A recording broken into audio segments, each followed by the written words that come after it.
হরিপুর নামের গ্রামটা চারপাশে মাঠ, তালগাছ আর ধান খেতে ঘেরা।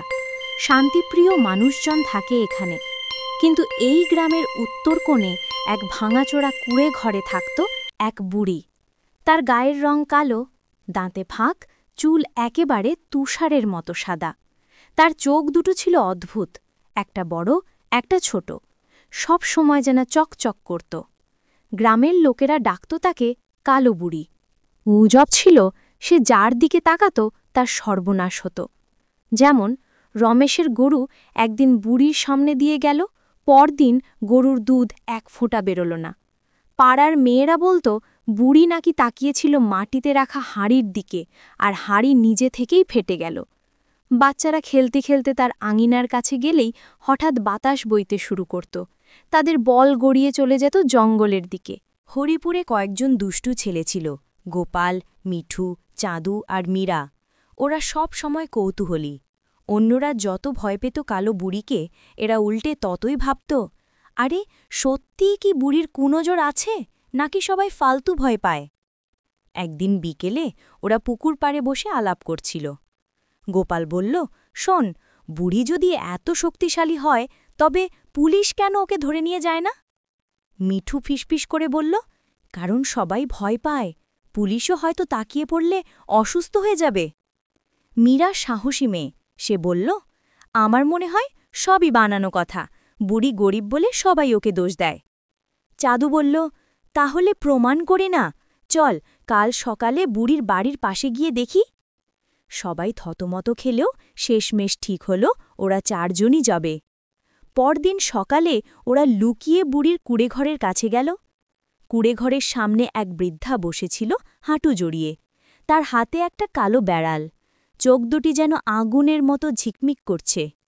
বুড়ি হঠাৎ ওদের দিকে তাকাল। চারজনের বুক ধড়ফড় করতে লাগল। হঠাৎ গোপালের হাতে ধরা লাটাইটা ছিঁড়ে গেল, সুতো একেবারে জট পাকিয়ে মাটিতে লুটিয়ে পড়ল। মিঠু ফিসফিস করে বলল, দেখেছিস, এটাই কুনজর।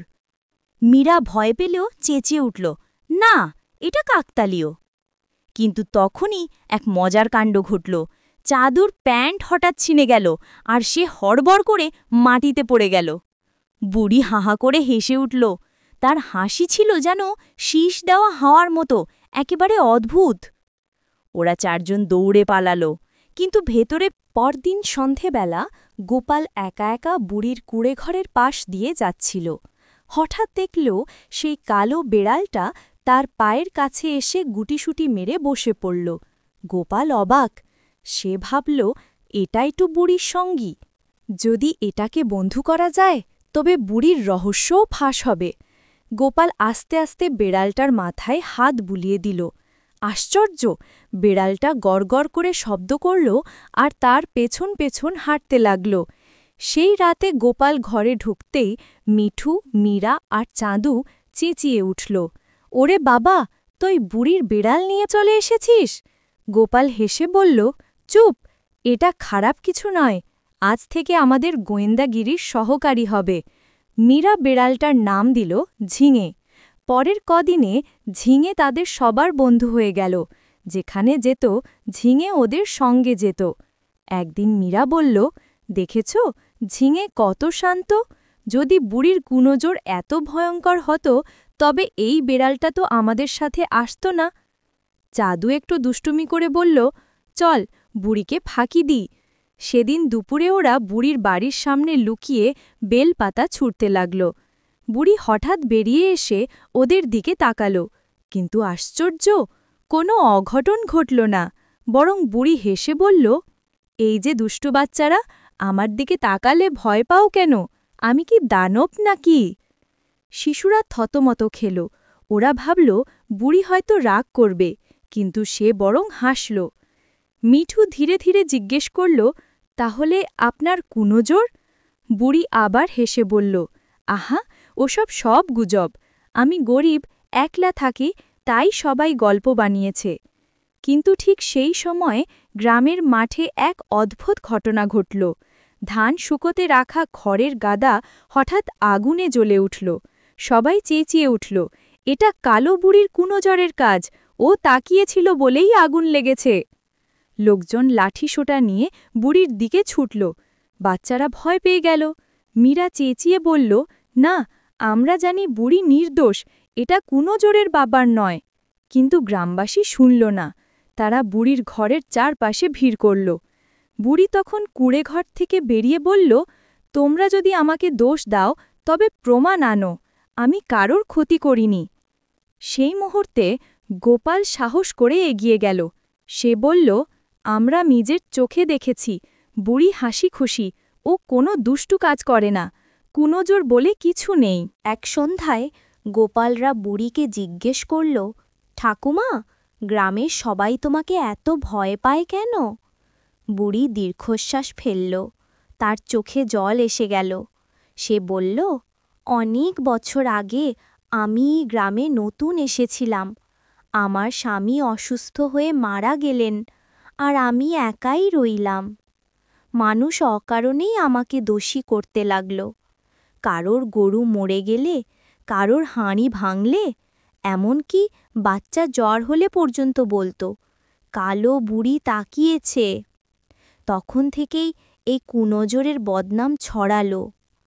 মীরা অবাক হয়ে বলল, মানে সবটাই গুজব? বুড়ি মাথা নেড়ে বলল, হ্যাঁ, ভয়ের নামে মানুষ মানুষকেই দূরে ঠেলে দেয়। ঝুমা বেড়ালটা এসে বুড়ির কোলে লাফ দিল, যেন বলতে চাইছে, আমগাই তো তোমার আসল বন্ধু। গোপালরা ঠিক করল, এবার গ্রামের সবাইকে সত্যি জানাতে হবে।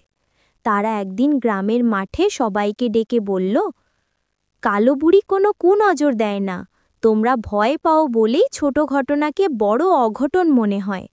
আসল কুনজর হচ্ছে অজ্ঞতা আর ভয়। লোকেরা হেসে বলল, তোমরা খুদে ছেলেপিলে কি বোঝো?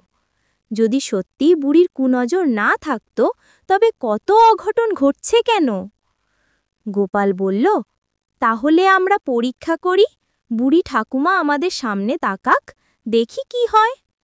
বুড়ি একটু ইতস্তত করলেও ছেলে মেয়েদের জন্য রাজি হল। সে সবার সামনে দাঁড়িয়ে এক বৃদ্ধ কৃষকের দিকে তাকালো। কিছুই ঘটল না, বরং কৃষক হেসে বলল, আমার তো কিছুই হলো না। লোকেরা গুঞ্জন শুরু করল। কেউ বলল, হয়তো কুনজর সবসময় কাজ করে না। কেউ বলল, আরে, এ তো একেবারে সাধারণ বুড়ি। ঠিক তখনই এক বিপদ ঘটল। গ্রামের পুকুরের বাঁধ ভেঙে জলের স্রোত নামল ধান খেতে। সবাই চেঁচামেচি শুরু করল, ওই দেখো, বুড়ি তাকাতেই বাঁধ ভেঙে গেল। গ্রামবাসী ক্ষেপে গিয়ে বুড়ির ঘর ভাঙতে চাইল। গোপালরা বাধা দিল, না, এটা বুড়ির দোষ নয়, বৃষ্টি আর জলের চাপে বাঁধ ভেঙেছে। কিন্তু ভীত সন্ত্রস্ত মানুষ কিছু শুনতে চাইছিল না। ঠিক তখন বুড়ি নিজেই সামনে এসে বলল, আমি কিচ্ছু করিনি, তবে যদি তোমরা আমাকে শত্রু ভাবো তাহলে আমি এখান থেকে চলে যাব। চারজন বন্ধু বুড়ির হাত ধরে বলল, না, তুমি যাবে না, আমরা প্রমাণ করব তুমি খারাপ নাও। বাঁধ ভাঙার ঘটনার পর পুরো গ্রাম উত্তেজিত হয়ে উঠেছিল। কেউ বলছিল, কালো বুড়ি সর্বনাশ ডেকে এনেছে। কেউ আবার ভাবছিল, সত্যিই কি এত কাকতালীয় হতে পারে? গোপাল, মিঠু, মীরা আর চাঁদু ঠিক করল, এবার সবাইকে সত্যিটা চোখের সামনে দেখাতে হবে। তারা বুড়ির হাত ধরে গ্রামের মাঝখানে নিয়ে এলো। মীরা জোরে বলল, শোনো সবাই, আজ আমরা প্রমাণ করব কালো বুড়ি কারও ক্ষতি করে না, ভয়ই হচ্ছে আসল কুনজর। এরপর তারা পরিকল্পনা মতো ছোট ছোট পরীক্ষা করতে লাগল। গোপাল মাটিতে হাঁড়ি রাখল। বুড়ি তাকিয়ে রইল। হাঁড়ি ফাটল না। মিঠু একটা গরুর পাশে দাঁড়াল। বুড়ি তাকাল। গরু শান্ত হয়ে ঘাস খেতে লাগল। চাঁদু তো মজা করে চেঁচিয়ে উঠল, এবার আমার প্যান্ট ছিঁড়ুক দেখি। কিন্তু কিছুই হল না। গ্রামের লোকজন ধীরে ধীরে থমকে গেল। তাদের চোখের সামনে পরিষ্কার হল, এতদিন তারা ভয়েই ভুল বুঝে এসেছে। ঠিক তখন এক বৃদ্ধ পঞ্চায়েত প্রধান বললেন, আমাদের ভয়েই ছিল কুনজোর। আমরা বুড়িকে অকারণে দোষ দিয়েছি। আজ থেকে ও আর কালো বুড়ি নয়, আমাদের কালো ঠাকুমা। সবাই হাততালি দিল। বাচ্চারা দৌড়ে গিয়ে বুড়ির কোলে বসে পড়ল। ঝুমা বেড়ার লাফিয়ে গিয়ে মঞ্চের মতো জায়গায় উঠে মিয়াও করে ডাকল, যেন বলছে শেষ পর্যন্ত সত্যি জিতল। সেদিন থেকে হরিপুর গ্রামে আর কেউ কুনজোর শব্দে ভয় পায়নি, বরং সবাই বুঝেছিল ভয়, অজ্ঞতা আর কুসংস্কারই হচ্ছে মানুষের আসল কুনজোর।